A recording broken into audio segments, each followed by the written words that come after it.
Hi there, welcome to class. I'm Miss Faust.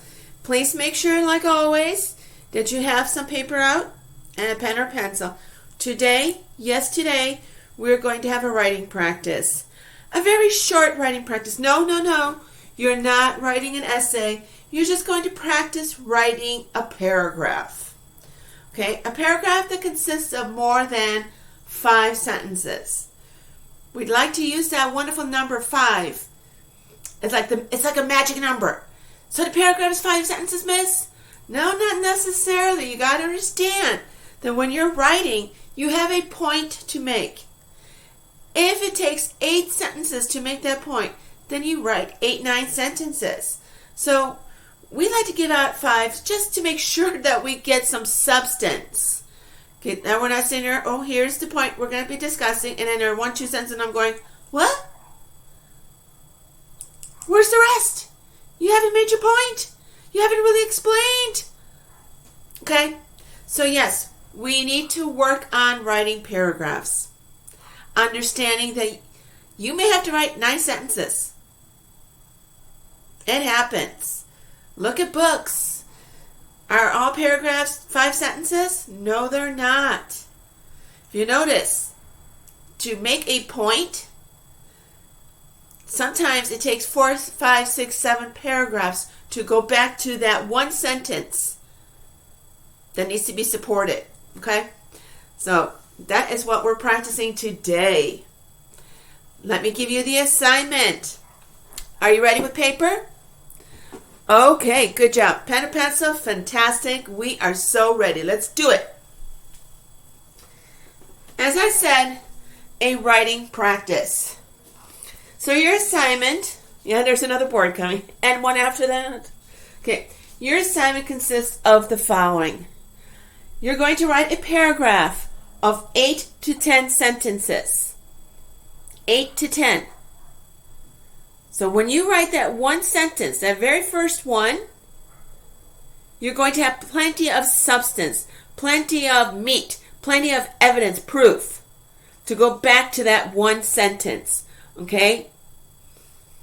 So here we go. 8 to 10 sentences. So think to yourself, if you're going to write only 8 sentences, technically you only have 7 to support that first sentence, that statement.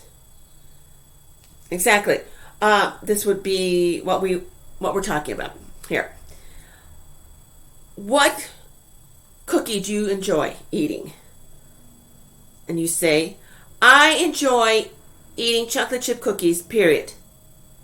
Everything after that supports that statement. I enjoy eating chocolate chip cookies. Does that make sense? Good job.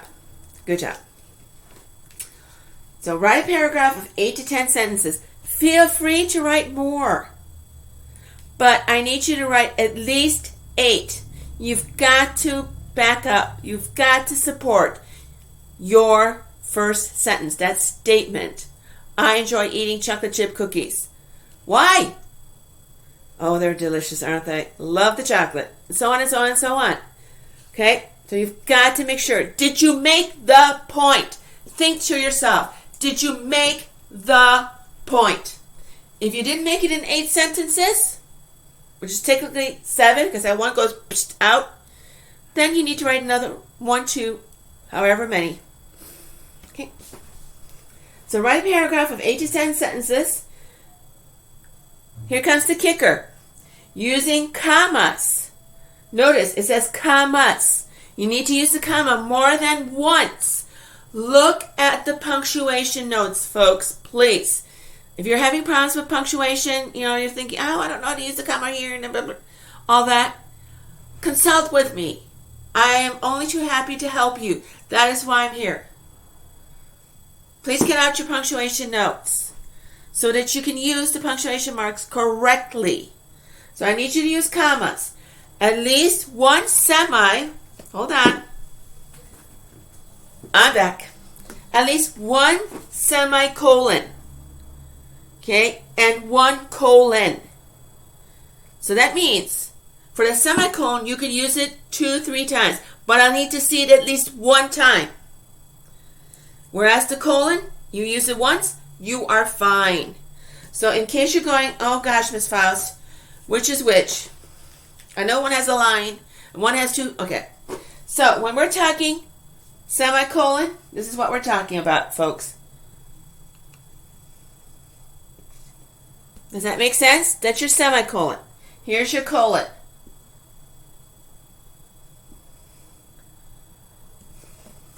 Okay? That's the more challenging of the punctuation marks. Yes, indeed. I know. It is. But you can do it.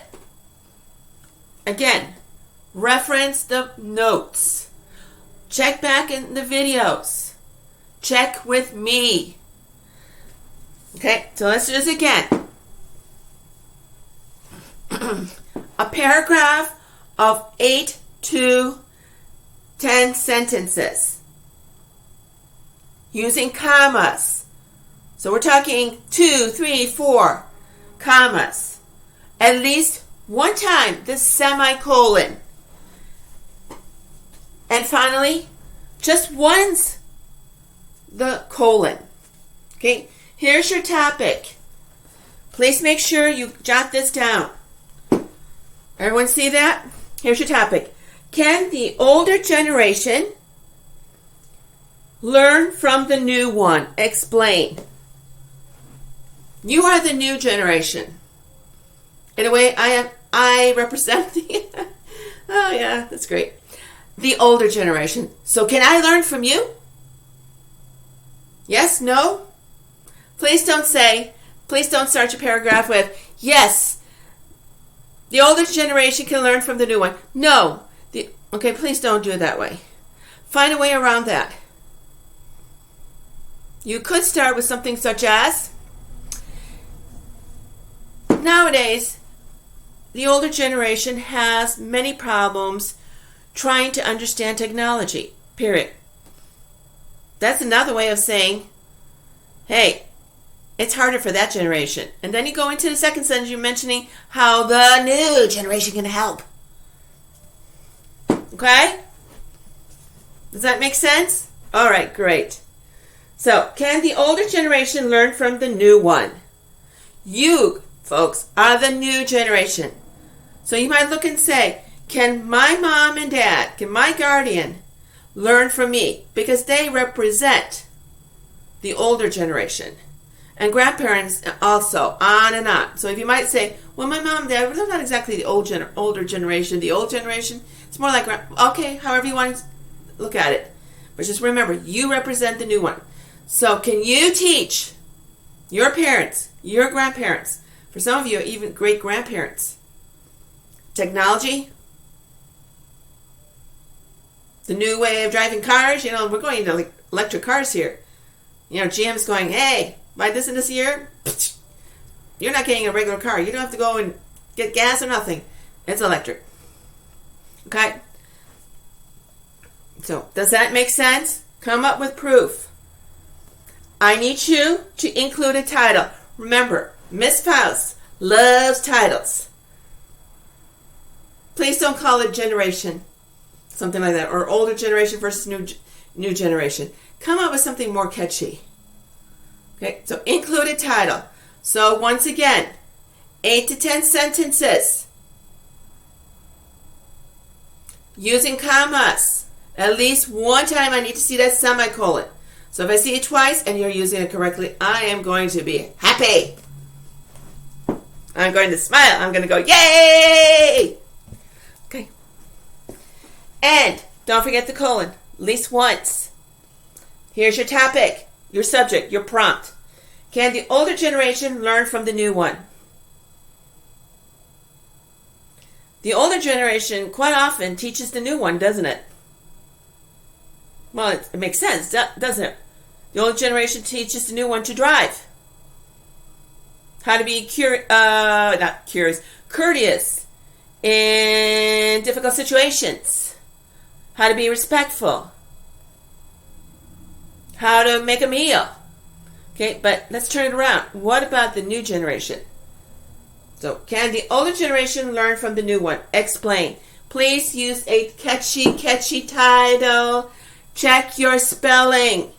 edit, revise it before you send it off to me today. Yes, exactly. Good question. When? Today. It is due today.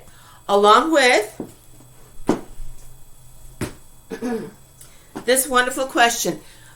Just be imaginative. Be creative.